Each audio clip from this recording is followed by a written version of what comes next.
Salut à tous et bienvenue pour ce nouvel épisode du podcast Failure Faculty numéro 58. Tu as très certainement côtoyé des personnes qui, quand tu leur racontes tes vacances, te coupent la parole pour décrire les leurs avec moult détails. Au bureau, quand des rumeurs de changement courent dans le service, ils pensent illico à leurs pommes. Eux, toujours eux, d'abord et avant tout. Aujourd'hui, on va parler un petit peu d'égocentrisme. Avant toute chose, il ne faut pas le confondre avec l'égoïsme. Si l'égoïste se soucie uniquement de sa petite personne, l'égocentrique, lui, s'intéresse aux autres. Malheureusement, il ne peut adopter un autre point de vue que le sien. Il ne regarde les choses qu'à travers sa propre identité. L'égocentrique pense d'ailleurs souvent que son attitude et ses opinions sont les seules valables. Étant incapable de se mettre à la place des autres, il ne peut imaginer qu'il existe plusieurs solutions à un même problème. Sa réponse est toujours la bonne. Généralement, il se perçoit comme quelqu'un de très généreux, à l'écoute de ses semblables, et ça peut être le cas. Mais comme l'égocentrique ne se décentre jamais de lui-même, ses proches n'ont jamais l'impression d'être véritablement soutenus et écoutés. D'abord, pour te déculpabiliser un peu, il faut savoir que ce type d'attitude est courant. La tendance à l'égocentrisme, tout ramener à soi et ne voir le monde qu'à travers ses propres intérêts, est naturelle chez la plupart des humains, notamment les enfants. Les jeunes enfants semblent d'ailleurs cognitivement incapables d'assimiler le point de vue d'une autre personne. Par exemple, quand tu jouais à cache-cache, tu avais sûrement tendance à mettre tes mains devant tes yeux, en pensant que puisque tu ne les vois pas, les autres ne pourront pas non plus te trouver. Il arrive que l'on reste coincé dans cette vision restreinte. Généralement, l'égocentrisme cache un manque cruel d'estime et de confiance en soi.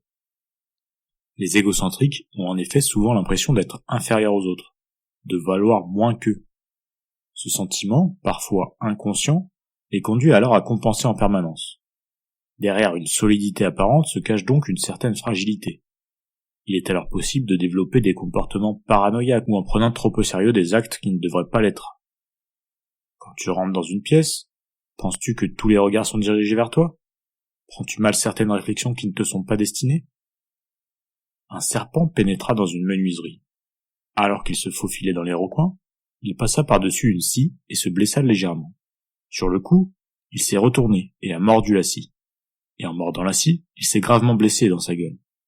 Alors, ne comprenant pas ce qui lui arrivait, et en pensant que la scie l'agressait, il décida de s'enrouler autour de la scie pour l'étouffer avec tout son corps en la serrant de toutes ses forces.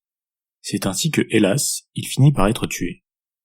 Des fois, on réagit dans la colère en pensant blesser ceux qui nous ont fait du mal, mais on réalise qu'après tout, qu'on se blesse nous-mêmes. Alors pour éviter ça, peu à peu, tu dois apprendre à la dépasser, à t'en affranchir. Tu arriveras alors à comprendre qu'écouter est aussi enrichissant que parler, et donner que recevoir. En effet, la plus grande problématique dans la communication, c'est qu'on n'écoute pas pour comprendre, on écoute pour répondre. Ce mouvement de décentration de soi est vital, car l'humain est un animal social, et les égocentriques tendent à être pénibles pour leurs congénères qui finissent par s'éloigner d'eux. Parvenir comme toi à la conscience de ces travers est déjà une première étape indispensable. Certains, comme les personnalités narcissiques, n'en arrivent jamais là. Mais il va maintenant falloir travailler sur tes comportements, apprendre à écouter sans interrompre, y penser « oui mais moi je… » apprendre à donner sans attendre de réciprocité, apprendre à réfléchir ce dont les autres ont besoin, avant de penser à tes besoins propres. Apprendre à regarder plus qu'à montrer. Quoi de mieux que 2 petites histoires pour illustrer ça? Il y avait un fermier qui cultivait un maïs d'excellente qualité. Chaque année, il gagnait le prix du meilleur maïs. Un jour, un journaliste venu l'interviewer apprit quelque chose d'intéressant sur sa méthode de culture. Ce dernier découvrit que le fermier partageait ses semences avec ses voisins. Comment pouvez-vous vous permettre de partager vos semences avec vos voisins alors que chaque année, leur maïs est mis en concurrence avec le vôtre? Demanda le journaliste. Pourquoi? Répondit le fermier. Ne savez-vous donc pas, monsieur, que le vent saisit le pollen des épis quand ils mûrissent et l'emmène en tourbillonnant d'un champ à l'autre?